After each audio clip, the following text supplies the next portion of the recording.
വനവാസി കുടുംബത്തോട് സർക്കാരിന്റെ അനാസ്ഥ. സൗജന്യ ആംബുലൻസ് ലഭിക്കാത്തതിനെ തുടർന്ന് പത്തനംതിട്ട ഉടിമൂട് സ്വദേശികളുടെ കുഞ്ഞിന് ചികിത്സ വൈകി. പനിയും അപസ്മാരവുമായി പത്തനംതിട്ട ജനറൽ ആശുപത്രിയിൽ പ്രവേശിപ്പിച്ച 1.5 വയസ്സുകാരനെ കോട്ടയം മെഡിക്കൽ കോളേജിലേക്ക് റഫർ ചെയ്തെങ്കിലും സൗജന്യ ആംബുലൻസിനായി 1 മണിക്കൂറോളം കാത്തിരിക്കേണ്ടി വന്നു. ഒടുവിൽ സേവാഭാരതിയുടെ ആംബുലൻസിലാണ് കുട്ടിയെ കോട്ടയത്ത് എത്തിച്ചത്. ഇന്നലെ നമ്മള് കുഞ്ഞിന് ചൂട് കൂടി ഇങ്ങനെ ഫിക്സ് പോലെ വരുന്നതാണ്. 2 പ്രാവശ്യം വന്നു. അപ്പോഴ് ഒരു പ്രാവശ്യം ഗാന്ധി ആശുപത്രിയിലാണ് വന്നത്. അന്നും ഇതുപോലെ ആംബുലൻസ് വരാൻ താമസിച്ചായിരുന്നു. അപ്പൊ പിന്നെ നമ്മളത് ആരോടും പറഞ്ഞില്ല. ഇന്നലെ പത്തനംതിട്ട ആശുപത്രി കൊണ്ടുവന്നപ്പോഴ് ഇതുപോലെ 13 കിലോമീറ്റർ അകലെയാണ് കിടക്കുന്നത് ആംബുലൻസ്. അപ്പോഴവിടെ നിന്ന് ഇങ്ങനെ വരാൻ താമസമാണല്ലോ. അപ്പോഴും വേറെ പിന്നെ 108 വേറെ ആംബുലൻസ് ഒന്നും അവിടെ ഇല്ലായിരുന്നു. നമ്മളിപ്പോ ST വിഭാഗത്തിൽപ്പെട്ടതാണ്. അപ്പോൾ നമുക്ക് സൗജന്യമായിട്ടാണ് അവിടുന്ന് ഓടി ഇവിടെ അവര് കൊണ്ടുവിടുന്നത്. അപ്പോഴും പിന്നെ എന്റെ ആങ്ങളെ അവിടെ ഉണ്ടായിരുന്നു. ആങ്ങളെ പിന്നെ അവിടെ ഇച്ചിരി ബഹളം വെച്ചായിരുന്നു. അപ്പോഴും പിന്നെ അവര് സേവാഭാരതിക്കാര് ഇങ്ങനെ അവരോട് പറഞ്ഞപ്പോൾ അവര് തക്ക സമയത്ത് ഏതായാലും അവര് നല്ല ഇതുകൊണ്ട് എളുപ്പം ഒഴുങ്ങി വരാൻ പറ്റും.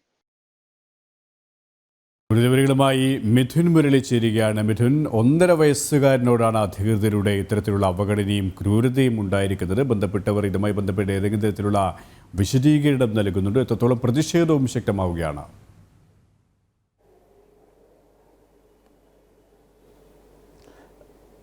KP ഈ വനവാസി വിഭാഗത്തിൽപ്പെട്ട ആളുകൾക്ക് സൗജന്യ ആംബുലൻസ് സേവനം ഉറപ്പാക്കണം എന്നുള്ളതാണ്. പക്ഷേ മന്ത്രി വീണ ജോർജിന്റെ ആരോഗ്യമന്ത്രിയുടെ മണ്ഡലത്തിലെ സർക്കാർ ജനറൽ ആശുപത്രിയിൽ ഇതിനുള്ള സജ്ജീകരണങ്ങൾ ഇല്ല എന്നുള്ളതാണ്. ഇന്നലെ വൈകിട്ട് 5 മണിയോടുകൂടിയാണ് ഉദിമൂട് സ്വദേശികളായ കുടുംബം 1.5 വയസ്സുള്ള കുഞ്ഞുമായിട്ട് പത്തനംതിട്ട ജനറൽ ആശുപത്രിയിൽ എത്തുന്നത്. അപസ്മാരവും കടുത്ത പനിയുമായിരുന്നു കുഞ്ഞിന്. ഉടൻ തന്നെ കുഞ്ഞിനെ മറ്റൊരു ആശുപത്രിയിലേക്ക് മാറ്റണം എന്നാണ് ഇവിടുത്തെ ഡോക്ടർമാർ നിർദ്ദേശിച്ചത്. കോട്ടയം മെഡിക്കൽ കോളേജിലേക്കാണ് റെഫർ ചെയ്തത്. കോട്ടയം മെഡിക്കൽ കോളേജിലേക്ക് വളരെ വേഗത്തിൽ കുഞ്ഞിനെ എത്തിക്കേണ്ടതുണ്ടായിരുന്നു. അത്രത്തോളം മോശമായിരുന്നു കുഞ്ഞിന്റെ അപ്പോഴത്തെ അവസ്ഥ. പക്ഷേ ഇതിനുള്ള ആംബുലൻസ് സൗകര്യം പത്തനംതിട്ട ജനറൽ ആശുപത്രിയിൽ ആ സമയം ഇല്ലായിരുന്നു എന്നുള്ളതാണ്. 13 കിലോമീറ്റർ അപ്പുറമാണ് നിലവിലുള്ള ആംബുലൻസ് ഉണ്ടായിരുന്നത്. അതുകൊണ്ട് തന്നെ തിരികെ എത്താൻ വൈകും എന്നാണ് അധികൃതർ ഈ കുടുംബത്തെ അറിയിച്ചിരുന്നത്.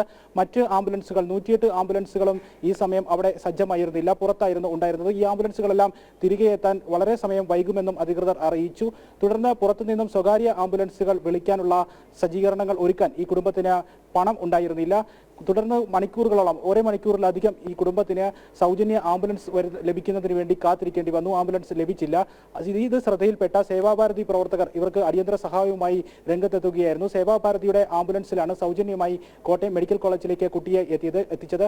കുട്ടിയെ ഈ കോട്ടയം മെഡിക്കൽ കോളേജിലേക്ക് എത്തിക്കുന്ന സാഹചര്യത്തിലും കുട്ടിയുടെ ഗുരുതരാവസ്ഥ കണക്കിലെടുത്തുകൊണ്ട് സേവാഭാരതിയുടെ ആംബുലൻസ് ഓടിച്ചിരുന്ന ഡ്രൈവർ പോലീസിന്റെ സഹായം തേടുകയും പോലീസിന്റെ മേൽനോട്ടത്തിൽ വളരെ വേഗത്തിൽ പോലീസ് ജീപ്പിന്റെ അകമ്പടിയോടുകൂടിയാണ് കോട്ടയം മെഡിക്കൽ കോളേജിലേക്ക് കുട്ടിയെ എത്തിച്ചത്. ചങ്ങനാശ്ശേരിയിൽ നിന്നും വളരെ വേഗത്തിൽ കുട്ടിയെ എത്തിക്കുന്നതിന് വേണ്ടി പോലീസിന്റെ സഹായം തേടേണ്ട അവസ്ഥ വരെ ഈ സേവാഭാരതിയുടെ ആംബുലൻസ് ഓടിച്ചിരുന്ന ഡ്രൈവർക്ക് ഉണ്ടായി. അത്രയും ഗുരുതരമായിരുന്നു കുട്ടിയുടെ അവസ്ഥ. പനിയും അപസ്മാരവും വളരെ മൂർച്ഛിച്ച അവസ്ഥയിൽ തന്നെയായിരുന്നു. കോട്ടയം മെഡിക്കൽ കോളേജ് ആശുപത്രിയിൽ കുട്ടികളുടെ വിഭാഗത്തിൽ ഇപ്പോൾ നിരീക്ഷണത്തിലായിരുന്ന കുട്ടി വളരെ വേഗത്തിൽ ഈ സേവാഭാരതിയുടെ ആംബുലൻസിന്റെ ഇടപെടലിലൂടെ അവർക്ക് കോട്ടയം മെഡിക്കൽ കോളേജിൽ എത്തിക്കാൻ സാധിച്ചത് തന്നെ സഹായമായി എന്നുള്ളതാണ്.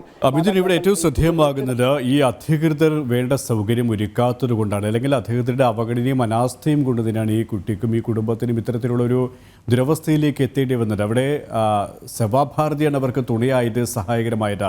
ഇതുമായി ബന്ധപ്പെട്ട വലിയ പ്രതിഷേധങ്ങൾ സ്വാഭാവികമായി ഉയരുന്ന ഘട്ടത്തിൽ ഏതെങ്കിലും തരത്തിലുള്ള ഒരു വിശദീകരണം നൽകാൻ പോലും, അല്ലെങ്കിൽ അന്വേഷിച്ച് നടപടി സ്വീകരിക്കാൻ പോലും അധികൃതർ തയ്യാറാകുന്നില്ല, അല്ലേ?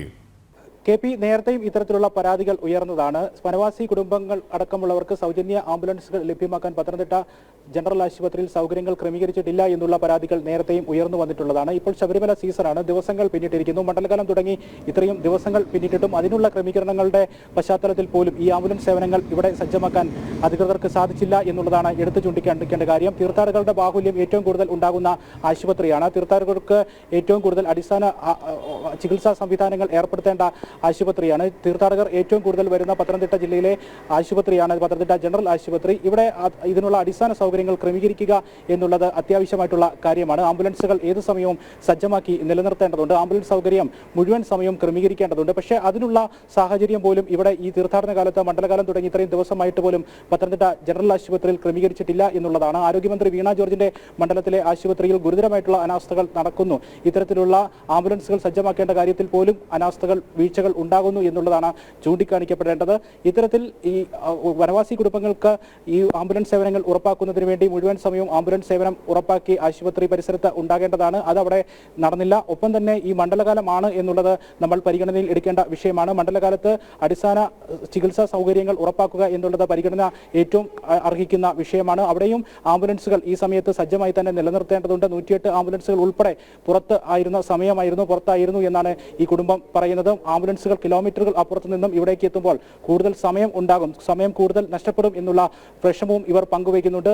പിന്നീടാണ് ഈ സാഹചര്യത്തിൽ ഇവരുടെ ബുദ്ധിമുട്ട് കണ്ട് സേവാഭാരതി പ്രവർത്തകർ സഹായവുമായി എത്തുകയും സൗജന്യ ആംബുലൻസ് വിട്ടു നൽകി കോട്ടയം മെഡിക്കൽ കോളേജിലേക്ക് മാറ്റുകയും ചെയ്തത്. ഈ വിഷയത്തിൽ സേവാഭാരതി പത്തനംതിട്ട ആശുപത്രി പത്തനംതിട്ട ഡിഎംഒയ്ക്ക് പരാതി നൽകിയിട്ടുണ്ട്. ഈ പരാതിയിൽ അന്വേഷണം നടത്തി കൃത്യമായ ഇടപെടലുകൾ ആംബുലൻസുകൾ മുഴുവൻ സമയം സജ്ജമാക്കി വെക്കുന്നതിനാവശ്യമായിട്ടുള്ള നടപടികൾ സ്വീകരിക്കണം എന്നുള്ളതാണ് ഈ പരാതിയിൽ ആവശ്യപ്പെട്ടിരിക്കുന്നത്. ഇതിനുശേഷവും പിന്നീട് വൈകിട്ടും സമാനമായ രീതിയിൽ വനവാസി വിഭാഗത്തിൽപ്പെട്ട ഒരാൾക്ക് ഇവിടെ ചികിത്സ തേടുകയും മറ്റൊരു ആശുപത്രിയിലേക്ക് റഫർ ചെയ്യുന്ന സാഹചര്യവും ഉണ്ടായി. ആ സമയവും സമാനമായ രീതിയിൽ സൗജന്യ ആംബുലൻസ് അല്പസമയം വൈകിയാണ് ഇവിടേക്ക് എത്തിച്ചത്. ഈ പരാതി നേരത്തെ ഉയർന്നു വന്നതുകൊണ്ട് തന്നെ ആംബുലൻസ് എത്തിക്കാനും അധികൃതരുടെ ഭാഗത്തു നിന്ന് ഇന്നലെ വൈകിട്ടോടുകൂടി രണ്ടാമതൊരു സംഭവം ഉണ്ടായപ്പോൾ അതിൽ ഇടപെടൽ ഉണ്ടായി ആംബുലൻസ് എത്തിക്കുകയായിരുന്നു എന്നും മനസ്സിലാക്കാൻ കഴിയുന്നുണ്ട്. എന്തായാലും ഗുരുതരമായിട്ടുള്ള അനാസ്ഥ തന്നെയാണ് സംഭവിച്ചിരിക്കുന്നത്.